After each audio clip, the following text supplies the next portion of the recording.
I wasn't sure how I was going to survive without the cat that I've had since I was 5 years old. Because of this, I have strongly considered adopting one of my own to have up here in Gainesville.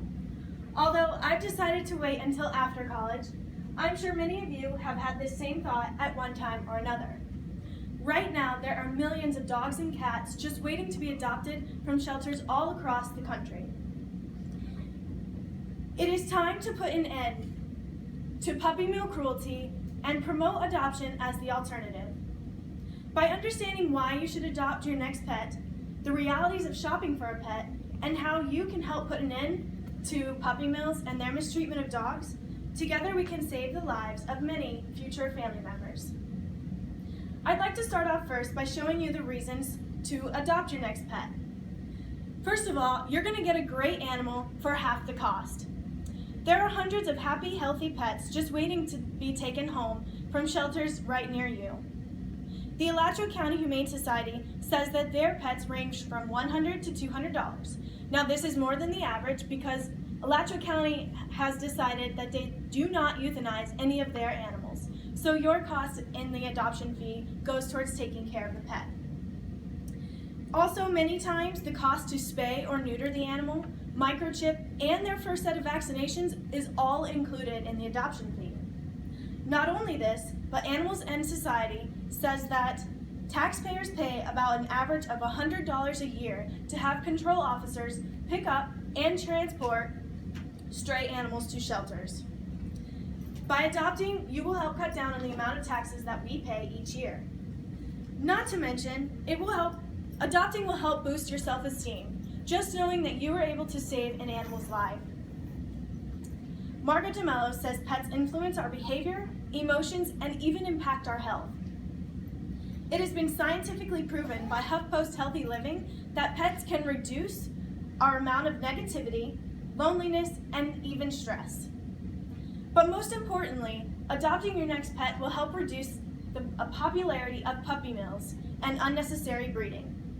The ASPCA says puppy mills are a large-scale commercial dog breeding operation that put profit above the well-being of the animal.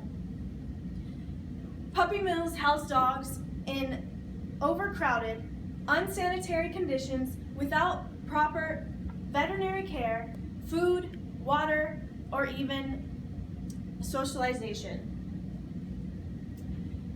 As you can see, I would never want any of my animals to ever look like this. These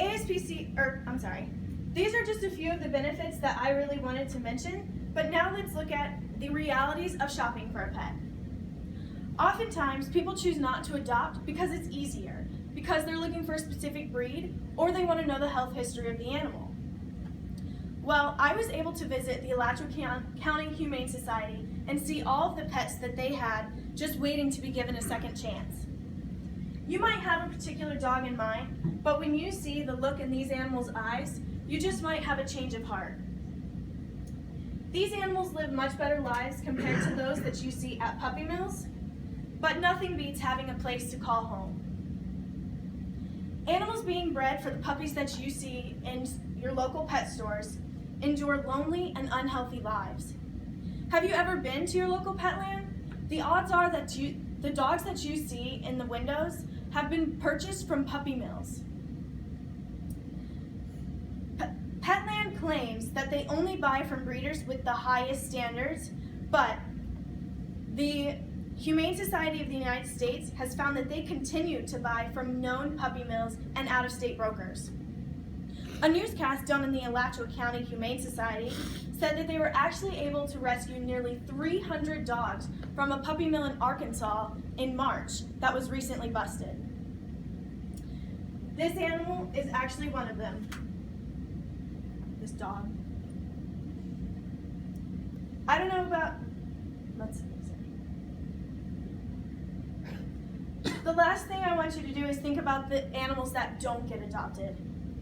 Animals in Society says of the 6 to 8 million dogs and cats that come into shelters each year, only 5% of cats and 10% of dogs are returned to their owners. That means half are euthanized each year. And I don't know about you, but isn't it heartbreaking that more cats are euthanized each year than are adopted? You may think ignorance is bliss, but knowing where pet store puppies come from and what happens to the unwanted animals in shelters, I hope that you will be more inclined to make a difference. It is our job to make a change in the pet finding process. I urge you to educate others about the dangers of supporting pet stores. You can write to your local newspaper and even promote adoption on your social media. By supporting your local shelters and humane societies, you can help just by volunteering your time. All of our humane societies here in Gainesville are ran by volunteers just like you and me.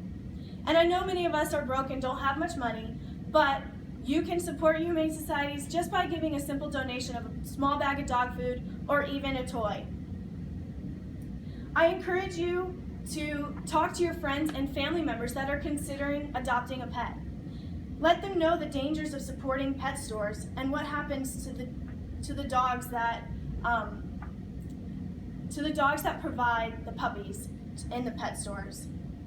And most of us have had a pet at some point, and it would be a tragedy if they had to suffer like you saw today.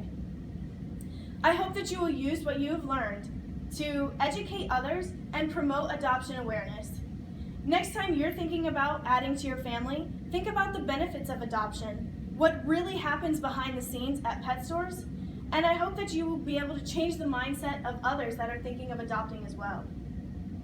And if you'd like to raise awareness about puppy mills, I sent you all a link in Canvas, and all I'm asking you to do is copy and paste that link into Facebook or Twitter, and together we can all make a difference and raise more awareness about puppy mills and how instead we should be adopting. Thank you.